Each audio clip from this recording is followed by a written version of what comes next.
तो प्रिय विद्यार्थी सभी को जय श्री राधे कृष्ण। जैसे कि आप जानते हैं मैं अपने चैनल दिव्यांश क्लास 96 में लगातार आपको हाई स्कूल जो गणित की कंपार्टमेंट पेपर है उसका लगातार कंटिन्यू हल करा रहे हैं, जिसमें हमें प्रश्न नंबर जो सेक्शन दूसरा है लिखित का, जिसमें कॉपी में लिखा जाता है बच्चे के द्वारा, उसमें हमने पहले खंड करा दिया था और दूसरे में जो 5 खंड हल करनी है, इसमें 6 हैं, हम 6 के 6 ही हल कराएंगे और 7 हैं, जिनकी 7 हैं, 7 के साथ हल कराएंगे हम इसमें।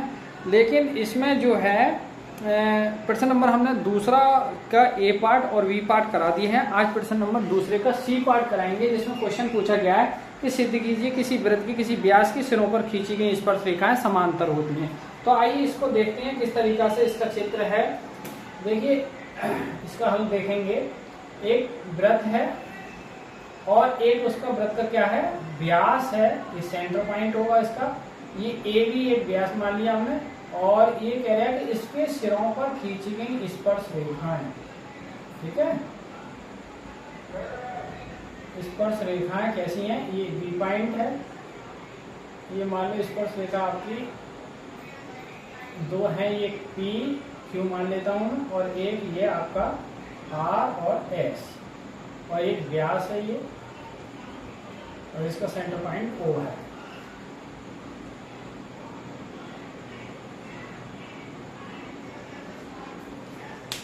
देखिए आइए इसका हल देखते हैं। देखिए अब दिया क्या है, देंगे, देखिए दिया है एक वृत्त जिसका व्यास AB है, के सिरों A तथा B पर 2 स्पर्श रेखाएं PQ तथा RS। ऐसा करो, इधर ये आप ये PQ मान लो, P और Q, और ये आपको R और S मान लो। ये 2 रेखाएं इनफाइनाइट जा सकती हैं आप पर, ठीक है। तो इस पर देखना PQ तथा RS हैं, ठीक है। देखिए अब हमें खींचे स्पर्श रेखा कैसे समझना, हमें सिद्ध क्या करना है, इसमें सिद्ध करना है कि जो PQ है, PQ समांतर है RS। आइए इसका हल देखते हैं आप, मतलब उत्पत्ति इसकी। उत्पत्ति में आप जानते हो, तो उत्पत्ति में लेकिन हम जानते हैं कि वृत्त की त्रिज्या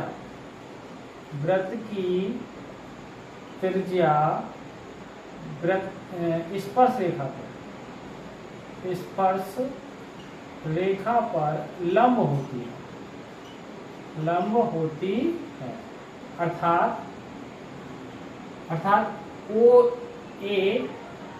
OA लंब होगी किस पर, PQ पर, तथा OB लंब होगी आपकी RS पर, ठीक है। ये परपेंडिकुलर है, तो जब लंब है तो 90 डिग्री पे OB लंब हमेशा, और कोण आप देखेंगे, कोण OAP बराबर 90 डिग्री तथा कोण OAQ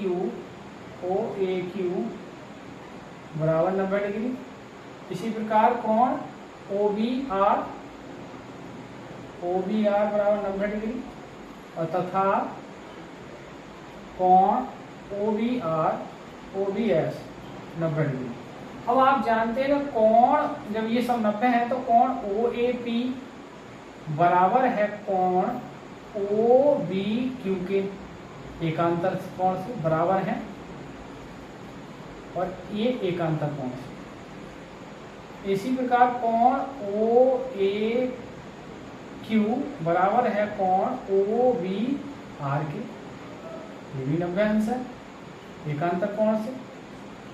और जब बराबर है तो सिंपल सी बात है, कौन सा नियम लग जाएगा, फिर वही बराबर है तो समान दूरी पाऊंगे, तो इस प्रकार हम कह सकते हैं कि है सकते हैं कि ए जो हमारी समांतर रेखा है यानी पी क्यू समांतर होगी आर, बस इतनी सिद्ध, ये सिद्ध करना था हमें, बस इतनी लिखना था इसमें। बड़े क्वेश्चन है लेकिन 4 नंबर है, थ्योरेटिकल है एक प्रकार से। आइए बढ़ते हैं क्वेश्चन नंबर दूसरे के डी की ओर।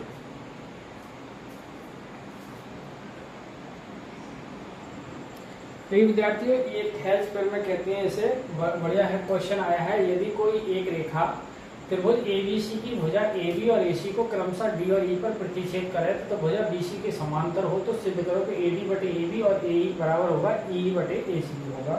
आइए इसको हल करते हैं। थेल्स पर में है, बढ़िया है। देखिए एक त्रिभुज मैं मान लेते हैं,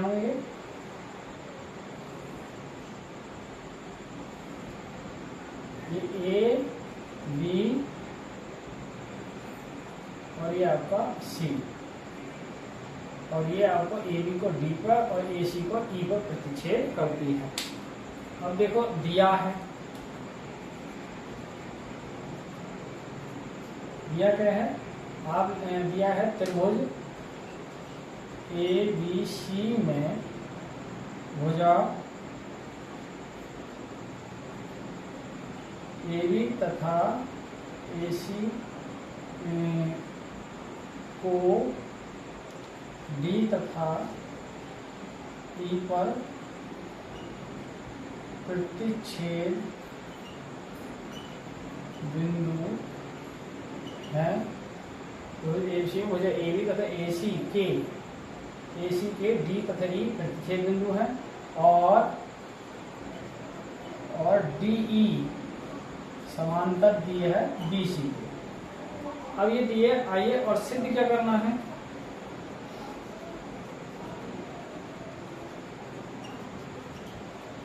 सिद्ध करना है कि AB AD बटे AB बराबर AE बटे AC, ये सिद्ध करना है। आइए इसकी उत्पत्ति देखते हैं।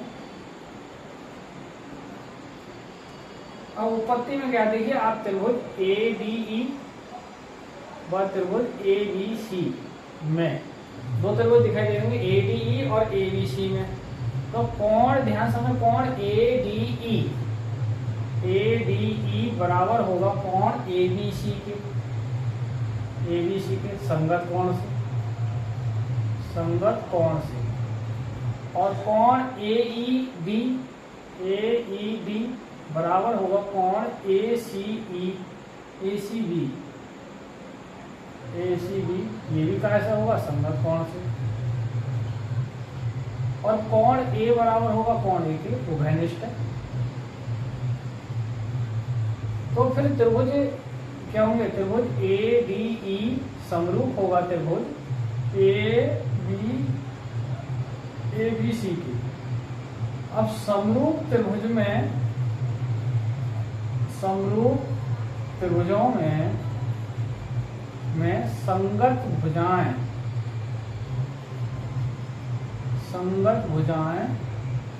समानुपाती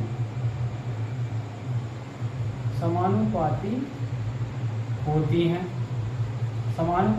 हैं। तो आप देखिए त्रिभुज ADE में, देखिए ADE में कौन सी भुजा, AD, और ABC में उसकी संगत कौन सी भुजा लेंगे हम, AB, और इसमें क्या लेंगे, AE, और बटे इसकी क्या हो जाएगी आपकी AC।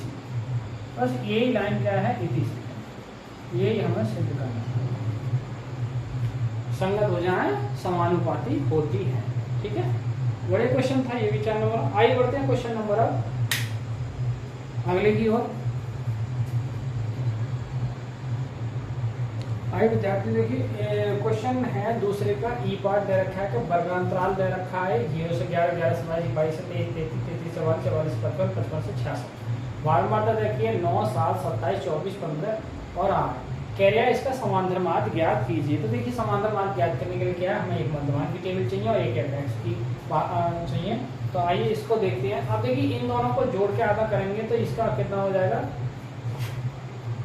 इसका जोड़ के जब आधा करेंगे हम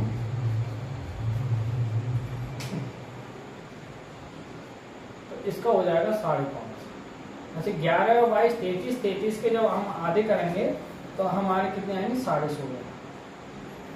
उसके बाद हम जब 22 और 33 को आधा करेंगे तो 22, 33, 55 और 55 के आधे कितने हो जाएंगे 27.5। अच्छा, फिर हम 33 और 44 को जोड़ेंगे 77, 77 के आधे होंगे 38.5। इसके बाद 44 और 55 को 99, 99 के आधे होंगे 49.5। और 55 और 66 को हम जोड़ेंगे तो 121 होंगे और 121 के आधे हो जाएंगे हमारे 60.5। अब इनकी जब गुणा करेंगे, देखिए गुणा करेंगे तो इसका आ जाएगा फिर 49.5 गुणा कर लीजिए आप।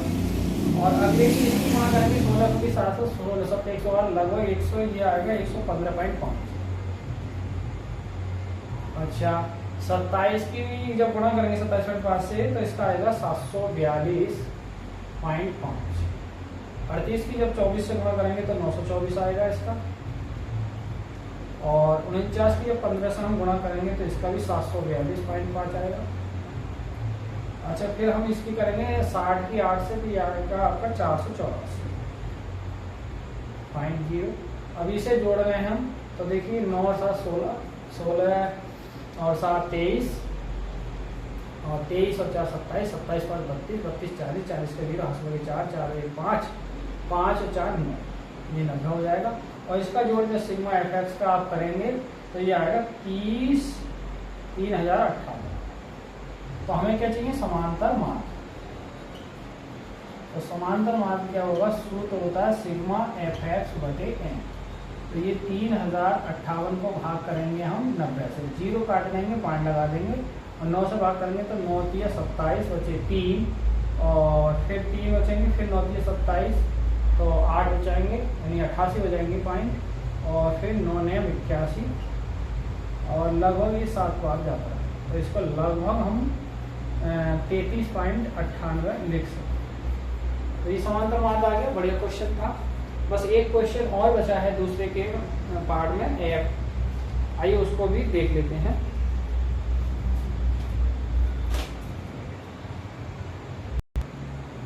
आइए, दो पासे एक साथ फेंके जाते हैं, दोनों पासों को संख्याओं का योगफल 7 होने की प्रायिकता पूछा है। तो कि इसका हल क्या है, दो पासों को एक साथ फेंकने के कुल प्रकार। एक पासे पे 6 होते हैं, दूसरे पे 6 होंगे, टोटल कितने हो जाएंगे 36। अब दोनों पासों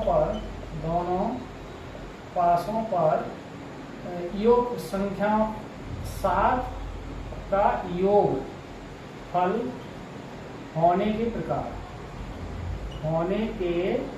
प्रकार देखिए क्या होंगे, पहले पे 1 आ जाए, दूसरे पे 6 आ जाए, फिर 2 आ जाए, 5 आ जाए, फिर 3 आ जाए, 4 आ जाए, फिर 4 आ जाए, 3 आ जाए, फिर 5 आ जाए, 2 आ जाए, और फिर 6 आ जाए, 1 आ जाए। तो ये 1 2 3 4 5 6। तो प्रायिकता योगफल 7 की, योगफल 7 के कितनी हो जाएगी 6/36, या फिर 1/6, 6 से भाग करेंगे तो 1/6। तो इस प्रकार आज आपने देखा कि हमने जो पेपर हल कराया उसमें लगभग पेपर को कंप्लीट कर दिया है। तो आज की वीडियो की विराम कर दिया। सभी को जय श्री राधे कृष्ण, जय हिंद, जय भारत।